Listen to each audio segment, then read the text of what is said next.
On Point with Craig's Investment Partners. The information provided here is general in nature and it's not financial advice. It doesn't take into account your situation, objectives, goals, or risk tolerance. All investments are subject to risks and none are guaranteed. Before you make any investment decisions, we recommend you contact an investment advisor. For more information about our services or to view the Craig's Investment Partners financial advice provider disclosure statement, please visit our website, which is craigsip.com. Welcome to On Point. I'm Mark Lister, Investment Director at Craig's Investment Partners, and I'll be talking about a range of topics including economics, portfolio strategy, investor education, and anything else that's happening out there in financial markets. Morning team, hope everyone is well. Let's run through some of last week's key developments, then let's turn our attention to what's coming up in the days ahead. Starting with global share markets, and it was a very good week for most share markets. The S&P 500 index in the US shrugged off the impact of a government shutdown and it gained 1.2% last week. UK shares and European shares were very strong, up 2.2% and 3% respectively, while emerging market equities were stronger still, rallying 3.6%. The Aussie market across the Tasman, the ASX 200 gained 2.3%, and it was the Japanese Topix index that was the only one of the majors to decline. That index was down 1.8%. Here in New Zealand, it was a very good week. The local NZX 50 was up 3.1%. That was its strongest weekly gain in more than 12 months. And the local market is now up 13.5% since the end of April, having strung together a 5-month winning streak. And that's something we haven't seen since 2020, when the market was rebounding from the pandemic lockdown. So, been a very good little run from the local market. On the interest rate front, not a lot of change internationally, but here in New Zealand, interest rates did slip further. The 5-year swap rate actually hit the lowest level since March 2022 during the week, and we've seen that flow through to mortgage rates, with local banks continuing to reduce borrowing costs. The 1-year rate is now down at 4.5%, or marginally below that, which is well down from 7.3% at the beginning of last year, and that's actually the lowest level that we've seen in more than 3 years. Term deposit rates also coming down. I think the TD rate's about 3.5% now, which is 40% below what people were getting in the middle of 2024 when TD rates were 6%. So if you've got money sitting on term deposit, you might need to start thinking about how you can get it working a little bit harder for you, because 3.5% isn't much when you take off tax and then take off inflation. You very quickly end up in negative territory. Right, some of the key releases last week. We should be talking about the US jobs report, but we never got that because of the government shutdown, which means that a lot of those data releases aren't coming through as they normally would be, because there's no one to work in any of those government departments that do the releasing and the producing of that material. So all we've got to work with are some of the private sector indicators. We did get the ISM indices, the Institute of Supply Management indices. The manufacturing index up slightly. It rose to 49.1 in September. That was slightly above forecasts, and it was the highest since February. Still below 50, so still in contractionary territory. It's been there for 7 months in a row, and it's actually been below 50 for 33 out of the last 35 months, but at least it was better than expected. We also saw the prices paid index, which is an inflation indicator, that declined further and it slipped to the lowest level in 8 months. The services sector, not quite so good. It stalled in September and the services ISM dropped 2 points to a 4-month low of 50, so pretty much stalled. That was weaker than expected, and we also saw business activity fall into contraction for the first time since 2020. The prices paid index for the services sector was actually up marginally from August, and it's exceeded 60 for 10 straight months now. So services sector businesses are increasingly citing tariffs as something that is putting upward pressure on prices and creating uncertainty across some industries. So all in all, not too bad. The manufacturing ISM a little better than expected, services a little softer. On the central bank front, the key release came from the Reserve Bank of Australia with its interest rate decision. It left the cash rate unchanged at 3.6%. The RBA is likely to keep reducing interest rates and easing policy settings, but it might move a little more cautiously after we've seen some stronger inflation readings lately. We got that monthly consumer price index, the CPI, and that rose 3% in August from a year earlier, and that was up from 2.8% in July, and it was above forecast for 2.9, so it came in at 3, a little hotter than expected. That might see the RBA just move a little bit more cautiously. They've got a couple of meetings left this year. Market pricing suggests about a 50-50 likelihood of another cut. That rises to almost 90% by the February meeting. So markets are in two minds about whether the RBA will leave rates on hold at current levels for the balance of this year or whether you will get one more cut. They're more confident that you will get a cut by February next year, but it might come down to some of those inflation developments that we see on the way through. Here in New Zealand, we got the ANZ Business Outlook survey for September. Headline confidence pretty much unchanged, came in at 49.6. Own activity increased slightly. It rose from 38.7 to 43.4. That's good. The highest level since April, actually. Past activity lifted a little bit, but it remained well in negative territory for construction and for manufacturing. On the inflation front, indicators were steady. The net percentage of firms expecting to raise prices in the next 3 months rose to 45.9%, and the proportion that were expecting cost increases over the same period was also up slightly to 75.1%. So pretty solid, pretty steady. Firms are still hopeful that we're moving into a more prosperous period ahead. Right, turning to the week ahead, and internationally, investors will be hoping that US policymakers can come to an agreement that will see the government shutdown end. Markets are pretty confident that the disruption we're seeing will be short-lived and that we won't see any long-lasting effects on the economy.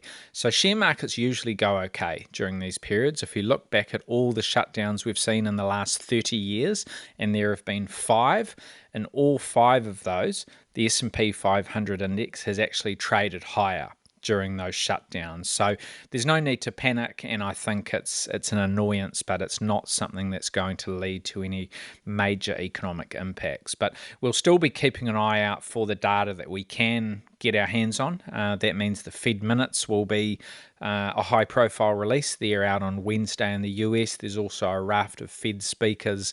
The University of Michigan survey, that should still come out on Friday. But anything that's released by a government department like the BLS or other agencies like that is going to be delayed. So who knows what happens with that jobs report, whether we'll get it late or whether we won't get it at all. I'm not sure, to be honest. It's a bit of a watch this space. So that's what we're looking at on the global front. Closer to home, there is more going on. It is a much busier week, and the highlight will very much be the OCR decision from the Reserve Bank on Wednesday afternoon. This will be out at 2 o'clock, and it's not a monetary policy statement, so you won't get the press conference with all the Q&A, and you won't get that forecast pack with new financial and economic projections. All you'll get is the decision, the outcome of that, and the statement that goes along with it. So the OCR currently sitting at 3%, down from the 15-year high of 5.5% that it reached through 2023 and 2024. So it's down quite a bit, down 2.5%. Markets see a cut this week as a done deal. So it's seen as a certainty, and the only conjecture is around whether it's a 25 basis point cut or a bigger 50 basis point cut, and there's a case for both. Markets at the moment are leaning towards 25 basis points as a much more likely outcome. That's seen as about a 70% probability. The bigger 50 basis point move is seen as a 30% probability. So still a reasonable chance of that, but I think if you were putting money on it, you would say 25 is much more likely. When you look at the 5 major banks, 3 of them are calling for the bigger 50 basis point cut. That's Westpac, ASB and Kiwibank. ANZ and BNZ picking 25. I think 25 is probably more likely. I think that is the safer option for the Reserve Bank. Go 25 now, but also highlight that willingness to do more if you need to, and then you've still got time to do another 25 and another 25 after that, or take things as they come. So I think they'll do 25, but I would actually like to see them do 50. I'm just not sure that they will. I think they have more optionality by just going 25 this time. But either way, a rate cut is a rate cut, and that is good for where we're at in terms of the economy, in terms of borrowing costs and so forth. So it's still good news. I think you will get a market reaction because it's kind of priced in to a degree, but not completely, that 50 basis point cut. So the pricing is kind of sitting a little bit ahead of a 25, but not too much. So what that means is if you did get a 50, you'd see a reaction, and if you get the 25, you'll also see a reaction in things like the currency and wholesale interest rates. So it'll be quite a big week. The other important difference that we've seen lately, or the important development, I should say, is that markets and economists now see the OCR coming down to a low of 2.25%, which is essentially one more cut than what we saw in the forecast from the monetary policy statement in August. They suggested that the OCR would come down to 2.5%, but after that weak GDP report, people now think will go all the way down to 2.25%. So maybe the Reserve Bank will comment on that. I'm not sure. But Wednesday afternoon, that will be an important release this week. The other thing that's coming out, which could have an impact on what the Reserve Bank does or says, is the QSBO, the Quarterly Survey of Business Opinion from the NZIER, and that is out on Tuesday morning. So if it's much weaker than expected, that could actually be something that does push the Reserve Bank into a 50 rather than just doing 25. So, it could happen. It's an outside chance, but it could absolutely happen. It'd be good to see, actually, if we did get that. Also, dairy prices out on Wednesday. So this is the morning, Reserve Bank in the afternoon, OCR, dairy prices that morning.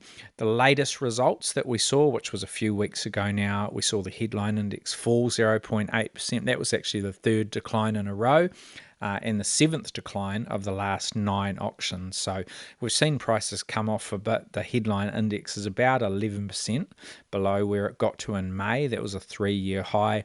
And it's down slightly in 2025, but only by sort of 1 or 2%. And remember, the Kiwi dollar has weakened off a little bit in recent weeks and months, so that will be proving helpful for the dairy sector, but that'll be interesting on Wednesday morning.